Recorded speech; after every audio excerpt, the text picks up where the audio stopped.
5/2/2026 బుధవారము రాశి ఫలితములు. తదుపరి ధనురాశి. వీరికి 2 గంటల నుంచి 4 గంటల వరకు లగ్న బలము కలదు. శరీర కష్టము చేస్తారు. ఆరోగ్యం కొరకు జాగ్రత్తలు తీసుకుంటారు.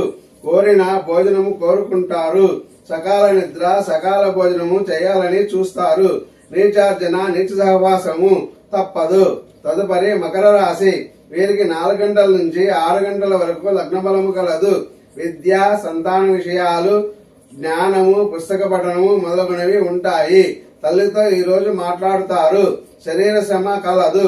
కుటుంబంలో వివాదాలు ఎక్కువగా ఉండవచ్చును. తదుపరి కుంభరాశి. వీరికి లగ్న బలము ఉదయం 6 గంటల నుంచి 8 గంటల వరకు మంచి సమయము. అనవసర ప్రయాణాలు చేస్తారు. బంధుమిత్రులను కలుసుకుంటారు. ప్రయాణంలో జాగ్రత్తలు తీసుకోండి. శరీర అనారోగ్యంతో బాధపడతారు. దేహశక్తి తగ్గుతుంది. తదుపరి మీనరాశి. వీరికి లగ్న బలం ఉదయం 8 గంటల నుంచి 10 గంటల వరకు మంచి సమయము.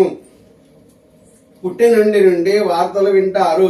ఇరుగు పొరుగు వారి సహకారం మీకు లభిస్తుంది. మీకు ఈ రోజు ధనలాభము కలదు. దైవభక్తి కలిగి ఉంటారు. దైవ పూజలు చేస్తారు. పుణ్యఫలము పెంచుకుంటారు. ఓం శాంతి శాంతి శాంతి.